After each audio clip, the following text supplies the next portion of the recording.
श्री स्वामी समर्थ. स्वामी महाराज तुमच्या सर्व चांगल्या इच्छा पूर्ण करो ही स्वामींच्या चरणी प्रार्थना करते आणि आजच्या या नवीन व्हिडिओला सुरुवात करते. आपल्या हिंदू धर्मात मकर संक्रांतीच्या आदल्या दिवसाला भोगी म्हणून अत्यंत उत्साहात साजरा केली जाते. जो न काही भोगी तो सदारोगी असं आपल्याकडे म्हटलं जातं. पण 2026 मध्ये भोगी नेमकी कधी आहे, या दिवशी कोणत्या चुका टाळाव्यात आणि सर्वात महत्त्वाचं म्हणजे भोगीची मिक्स भाजी कोणती एक भाजी चुकू नये, घालू नये किंवा खाऊ नये, या सर्व प्रश्नांची उत्तरे आजच्या या व्हिडिओमध्ये आपण पाहणार आहोत. त्यामुळे व्हिडिओ हा शेवटपर्यंत नक्की पहा. चॅनलवरती नवीन असाल तर सबस्क्राईब करा आणि असेच नवनवीन माहितीपूर्ण व्हिडिओ बघण्यासाठी बेल आयकॉनलाही प्रेस करा, म्हणजे माझ्या सर्व नवीन व्हिडिओचं नोटिफिकेशन तुम्हाला मिळेल आणि तुम्ही एक पण व्हिडिओ मिस करणार नाही. त्याचबरोबर कमेंटमध्ये श्री स्वामी समर्थ लिहायला अजिबात विसरू नका, जेणेकरून स्वामींची तुमच्या कुटुंबावर, मुलांवर अगदी भरभरून अशी कृपा होईल. 2026 मध्ये भोगी मंगळवार 13 जानेवारी रोजी आहे. हा सण म्हणजे निसर्गाप्रती कृतज्ञता व्यक्त करण्याचा दिवस. थंडीच्या दिवसात शरीराला उष्णता आणि शक्ती मिळावी या उद्देशाने या दिवशी पोषक भाज्यांचे सेवन केले जाते. या दिवशी देवराज इंद्राची पूजा करण्याची देखील प्रथा आहे, जेणेकरून शेतीसाठी पाऊस आणि सुबकता लाभो. या दिवशी काय करावे? भोगीच्या दिवशी सकाळी उठून अंगाला तीळ आणि उटणे लावून स्नान करावे. यामुळे त्वचा निरोगी राहते.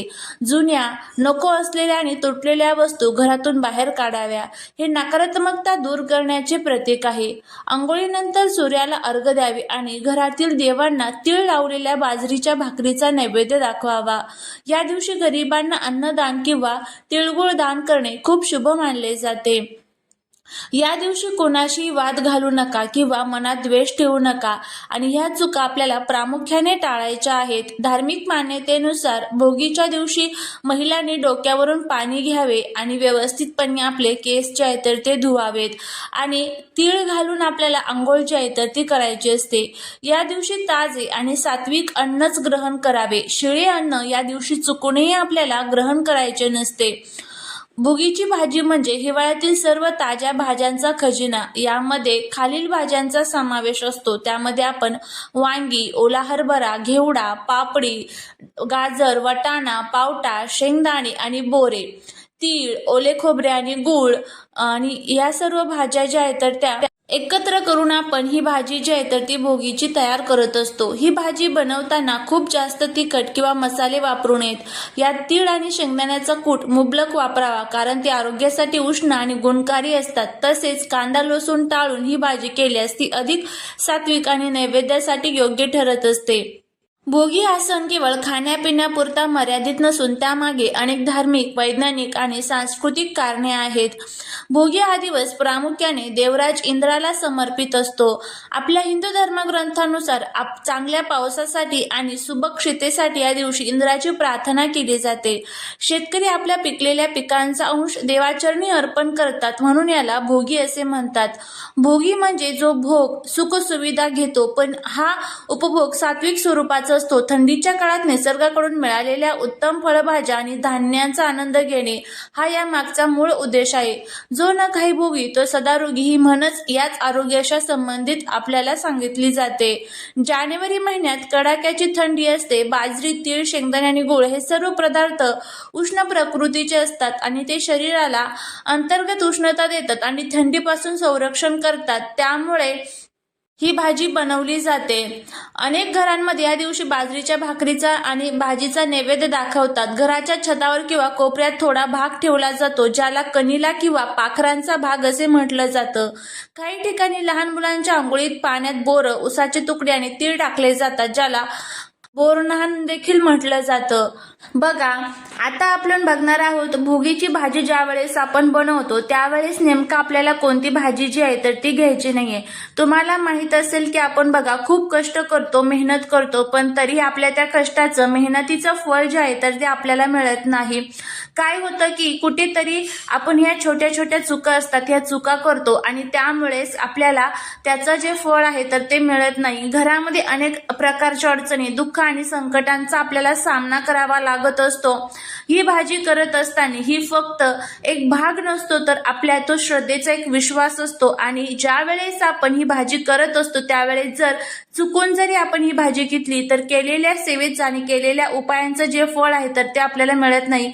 घरामध्ये सतत भांडण, कटकट, वादविवाद होत असतात आणि त्याचबरोबर आपल्या घरामध्ये माता लक्ष्मी जी आहे तर ती रुष्ट होऊन निघून जाऊ शकते. संपूर्ण वर्षभर आपल्याला भोग भोगावे लागू शकतात. वर्षभर दुःख आणि दारिद्र्य आपल्या घरामध्ये येऊ शकतं. अशा प्रकारच्या अनेक ज्या चुका आहेत तर त्या आपल्याला या ज्या काही विशिष्ट तिथी असतात या तिथींना करायच्या ज्या आहेत तर त्या नसतात. जर आपण ह्या चुका केल्या तर आपल्या घरामध्ये अनेक प्रकारच्या संकटांचा आणि दुःखांचा आपल्याला सामना जो आहे तर तो करावा लागतो. आता आपण बघूया की नेमकं भोगीची भाजी बनवत असताना किंवा ही जी भाजी आहे तर ती कोणती आपल्याला चुकूनही या दिवशी खायची नाहीये. त्यामुळे जर तुम्हाला हा व्हिडिओ आवडला तर नक्की चॅनलला लाईक, शेअर आणि सबस्क्राईब करून कमेंटमध्ये श्री स्वामी समर्थ लिहायला विसरू नका. बघा, आपल्या धर्मग्रंथांमध्ये भोगीच्या दिवशी ही भाजी जर आपण खाल्ली तर याचे अनेक दोष जे आहेत तर ते आपल्याला सांगितलेले असतात आणि यामुळे राहू केतूचं प्रतीक जे आहे तर ती ही भाजी मानली जाते. भोगी हा दिवस समृद्धी आणि सात्विकतेचा आहे. जर या दिवशी या भाजीचं सेवन केलं तर घरामध्ये नकारात्मक ऊर्जा प्रवेश करते. असं म्हटलं जातं की जे लोक या दिवशी नियमांचे उल्लंघन करतात त्यांच्या घरातून लक्ष्मी निघून जाते आणि माता लक्ष्मी घराचा त्याग करते.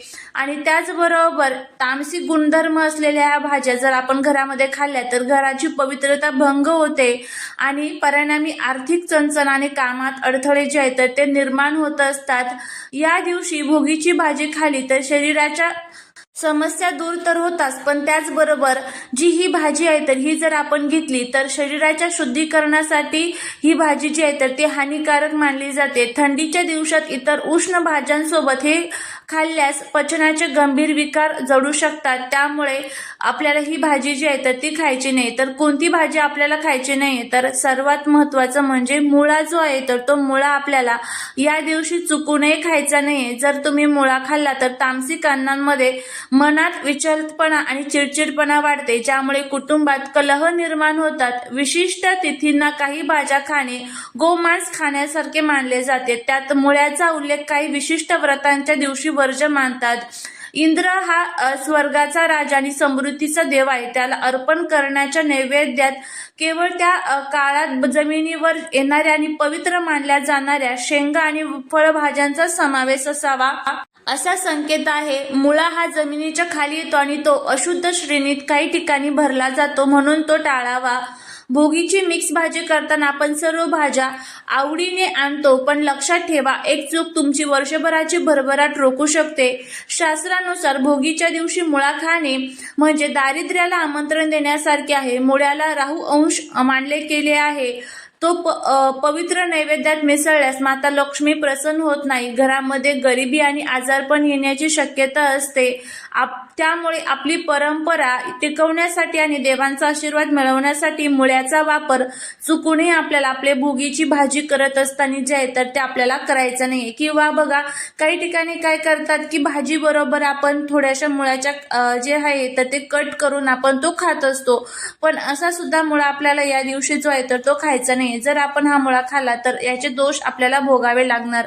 झालेली सेवा ही महाराजांच्या चरणी रुजू करते. जर तुम्हाला हा व्हिडिओ आवडला असेल तर लाईक, शेअर आणि सबस्क्राईब करायला विसरू नका. भेटूया पुढच्या एका छानशा नवीन व्हिडिओत एका नवीन माहितीसोबत. श्री स्वामी समर्थ.